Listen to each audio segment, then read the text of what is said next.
Hi everyone, welcome to Tiki Tube. Hey guys. I'm Teen. Kiefer here. And today we're going to talk about our move to Italy during a pandemic. Get ready.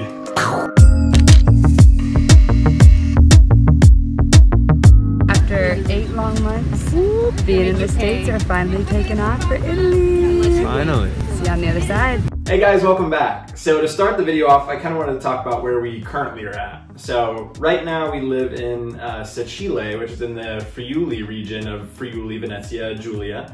And it's in the northeast region of Italy. I'm sure we'll probably drop a spot on the map so you can check it out here. We're like 45 minutes from Venice or Venezia. Very close. Yeah, really, really close. So that's where we currently are. That was the end goal. When all this craziness happened, that was kind of where we were. And so you probably want to know where we came from. It's kind of a long story, but we'll make it short. So previously, before moving to Italy, we lived in Germany for 3 years. We lived near Kaiserslautern in a tiny town called Landstuhl, 3,000 people. It was awesome. And basically, Kiefer got a job in Italy, so we went home. Yeah, we flew back basically in September of 2019. 2019. So September 2019, this timeline will be a little wonky. Flew back to the States in what was supposed to be just like a short-term like stay. Visit for a month. We packed a suitcase, 5 pairs of underwear, all good. Yeah, because they had taken all of our actual like household items, all of our stuff. So this couch, like all of our furniture, our car, motorcycle, everything was already sent down to Italy. So we came home with just a suitcase, which was fine, you know, because we were only supposed to be there for 30 days. Like, hey fam, we're here for a long visit, let's hang out. We were worried, we got there September 28th, and we were worried that we weren't going to be there for Halloween. Yeah. Because we love Halloween. Yeah. So. And turns out we were there for Halloween and much more. Yeah, Halloween, Thanksgiving, Christmas, my birthday, Valentine's Day. Oh my gosh, yeah. So basically, long story short, there were like some issues with the government job that I was taking for Italy. Things just kept getting pushed back and pushed back and pushed back and pushed back. And then finally, March hit of 2020, right? 2020. And finally everything was good to go as far as the job was concerned. We were so excited. But of course, March 2020 was the pandemic. Yeah, literally the week his job got cleared to go, all the flights got canceled, the world shut down, and we got stuck until June 3rd. June 3rd. So we went home in September of 2019 for a month, and we ended up staying home for about 8-9 months. Yeah, and it was brutal. I mean, we were basically staying with her parents in Carmel, which is northern Indianapolis. Yeah, quadruple. And then we would go back and stay with my parents in like kind of a rural area in Spencerville, Ohio. Oh my God. They actually had an RV like outside their house in a parking lot, in their parking lot. And so they like let us use that whole RV, which was nice. It was like a little tree house. Yeah, we got to have like a little like tree house living situation. But we were basically back and forth between the two regions. I was playing music at the time, like basically just doing music. And I was doing photography and videography. Just trying to make some money because we'd planned for a month. And we couldn't get jobs because we thought we were leaving every like 2 weeks. Every single month. Yeah. So it was like, well, you know, it's like, well, we're leaving this month. Yeah, like don't want to, start something new. It was awful. Yeah, basically burnt through like everything that we had just to get here. And then we finally, you know, finally things aligned so that we could. And yeah, it was crazy. Aside from basically like going back and forth and all the wildness that happened, there were some other obstacles that got in the way too.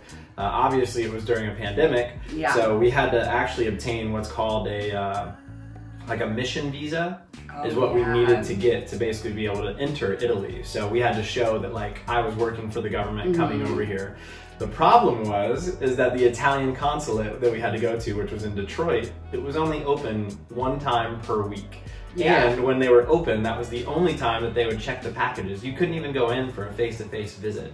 So what we had to do is we had to box up our passports, our IDs, everything, our identities. Basically our identities, we had to put it in a box. It felt so wrong. And send it to Detroit. So this also was during the time period. We overnighted it for $100. Oh yeah, went in, paid like the max amount to get this thing sent overnight. And of course, during the pandemic, shipping was awful. Everybody had like huge issues with UPS and FedEx and all of these companies.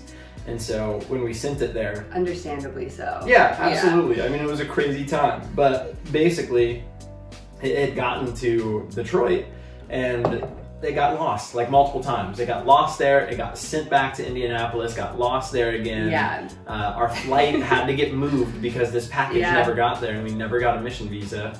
So it was just...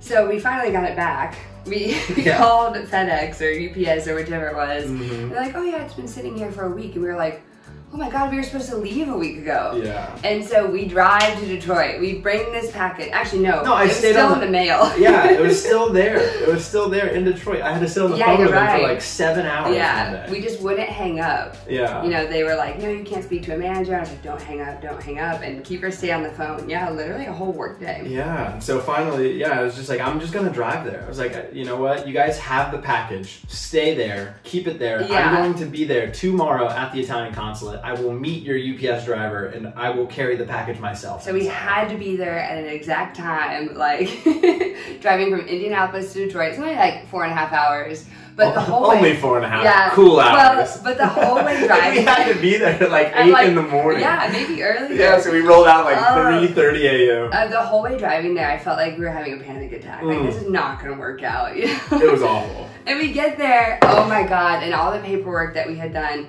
they had asked for these little pictures of us, precisely an inch by an inch. 1 inch by 1 inch. And we get there, and they're like, no, it needs to be an official passport picture. And we were like, why doesn't your paper say that? 2 inches by 2 inches. So then we had to go downstairs. Luckily, which, fortunately, it was right there. We could get a passport photo there, but at the time, the laws were so weird. We came from Indianapolis to Detroit. Indianapolis, we weren't wearing masks yet. Like, no one had to. No. Detroit, they told us we couldn't come in without a mask, so we're sitting there, we can't go buy a mask. Yeah. We don't have one. I'm standing there with my t-shirt, and I'm like, please. Just rolling in, like, take a photo for us. us. Just take it really quick. I was like, I'll take the photo. Like, it was so desperate. Yeah. Oh my God. And on top of everything, the night before, I accidentally dyed my eyebrows black. No, and I put highlights in my hair. I highlighted Keeper's hair and it was orange. So we look like crazy people. We feel like crazy people. We get these pictures taken. I'll have to insert a photo of our visa if that's allowed, because he kind of looks like an Oompa Loompa and I look like Groucho Marx. A couple of Sesame Street characters. Huge eyebrows. So anyways, that was difficult, but we got our mission visas. Yeah, we did. So basically we showed up there. The lady helped us with everything. She understood that we drove there and was like really trying to help us out. So shout out to the woman at the Italian consulate in Detroit. Very nice of you. Yeah, because we showed up, she helped us get the paperwork done because we had also only filled out paperwork for one of us. And we needed it to be filled out for both of us. Yeah, just our bad. Yeah. But she helped us fill it out. We got everything done, and then literally that day she gave us the mission visa, which was like, she stamped it. Oh my God, it felt good. So this was the one document that was required that we had to have in order for us to fly into Italy. Yes. Without it, there was no chance. We could not during the pandemic enter Italy and expect to be able to be allowed entry. Yeah. Yeah. That was wild. Yeah. So that was kind of 9 months spent in the States. I have been like PTSD thinking about it. I haven't thought about that for a while. So after 9 long months, we finally get to book the flight, and we booked the flight out of Chicago, Illinois. Yes. Chicago, it went to Amsterdam and then it went to Italy. So we got to spend like a week in Chicago. Yeah. It was like the only flight we could find because they kept getting canceled. We had booked multiple flights. Yeah. But yeah, we stayed a week in Chicago with our friend Lacey. Yeah, Lacey let us stay there for like a week. And this was kind of a wild time too, because right before we flew, this was when all of the Black Lives Matter protests were going on. And so, we were in Chicago, like literally in the downtown region in like Lincoln Park area. Yeah, Lincoln Park, like while this was going on. So. Yeah, which is, I mean, great cause and everything. We're here for it, but we were just thinking like, oh my God. Yeah, what if the flight gets canceled again? It was crazy. So we finally fly out. It's June 3rd, 2020. Yeah, the date's remembered. Very epic day. Yes. And we get to the airport. In Chicago. Yeah. It was O'Hare. Yeah, it was Chicago O'Hare. And which is one of the busiest airports in the United States. Yeah. We're one of like 28 people there. It's so weird. All the gates are closed. I'm like, are we supposed to be here? Yeah. You know, and we hadn't eaten before because we're like, oh, we'll just eat when we get to the airport. Not a single like restaurant was open. I think we got maybe some like... No, we did find one place. We did find Yeah, that's where we took a video. I'm sure it'll probably be in this video somewhere. Ah, you're right. But we did take a... We got bagel sandwiches.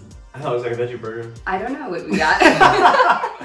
There's been so many memories since then. Yeah, I thought we got like a Beyond I feel like you're right. I don't or something know. And some fries.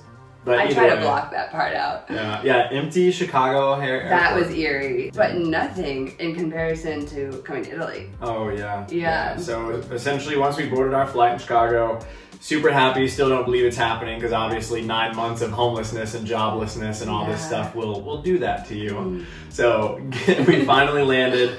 And the craziest part was that like in Amsterdam, they'd come up on the loudspeaker and said like, okay, you've arrived in Amsterdam, you must quarantine. But we were on a connecting flight, so we went to the flight to Venice. And this was actually the very first flight from the United States that had entered in Venice, like the very first one. So not that many people on the flight. It was pretty empty. People were laying across like the seats. Empty. They didn't even have in-flight service. There's a bag in everyone's seat and it had a banana and like these little, kind of like those like kid cups of water. Oh yeah. There were like 4 little water cups and like a thing of peanuts and a granola bar. Yeah. Which was crazy. Yeah, they're like, we can't do a meal right now. That's that's just what you had. So everybody had the same thing. There was no additional ordering or anything. Yeah. It was weird. That was weird. And then we finally landed, touchdown in Venice. Yeah. Perfect, lovely. Also empty. We go up to show the security like our well-earned mission visa that we had fought tooth and nail for and everything else. And basically we stood in a line and they asked us why we were here and they just shoot us off. That was it. Keeper was like, government? And they're like, all right. Yeah. Ciao. You know, and we're like, what? They didn't ask to see a single stitch of paperwork, which I don't know. I'm sure that hoping it's different now. They were probably just as confused as we were. Of course. You know, because like, why are these Americans here? Yeah, that was pretty wild. But yeah, it just felt so strange to not show them a single piece of documentation. It was like, they looked at our passport, they didn't check the mission visa, the IDs, anything. They just said, okay. And this was before like COVID tests were a thing. So yeah, we didn't have to show proof of anything. It was strange. Truly wild. It felt wrong, yeah. Yeah. So we had a friend pick us up, a new friend, someone we didn't know actually, but thank you so much. Yeah, just met him over Facebook. Yeah. And he takes us to get a rental car, and basically we go to our Airbnb to quarantine for 2 weeks. Yeah, so we drove from the Venice airport and we traveled northeast up to where we're now at, like the Aviano, Pordenone, and Sicile region. Yeah. Stayed in an Airbnb first for 7 days, and then we switched to on base because it was easier for us to be able to get groceries and stuff. Oh yeah, that's true. It was crazy because we basically had been quarantining. Quarantine. It's a word now. It's a verb. We had been like quarantined for like 9 months before, basically, because of our weird situation. And then we quarantined again in this tiny like 10-foot by 10-foot hotel room. On base in Germany. Yeah. Keeper works for the government, by the way. Not in Germany, in Italy. I'm brain dead from this whole scenario. Yeah. So yeah, we not only quarantined there for 2 weeks, but we lived in that hotel for 30-something days. Yeah, we were in this tiny ass hotel, and it's got like a little kitchenette in it, but oh my god, no oven. Didn't have an oven. Didn't have an oven. No plates. Yeah, and we're vegetarian and we cook like every day, so this was a nightmare. So what I did is I bought like a tiny little like tabletop oven thing, you know, not oven, but a tabletop like stove top, and it was electric, and it was terrible. It like my god, it wouldn't boil water, but we still like made quinoa on it. Eggs, like omelets, so like it felt like prison, you know. I'm like sneakily making food and shit in this thing. Yeah, we're just hoping they don't walk by and smell like fresh cooking. Oh yeah, because you weren't supposed to cook in there. Yeah, you were not supposed to cook. It was clearly we were so desperate. I wasn't gonna order takeout every single day. Oh my god, no, because the options are Burger King, Taco Bell, Popeye's chicken. No way, not a chance. Yeah. So yeah, we would make breakfast and stuff, and after like 7 days in a little hotel room like that, man, you start to feel a little loopy, you know. So, but finally we did get out. We did, and got to be released into the wild. Holy shit, this is a long story. Yeah, it is. It's a lot.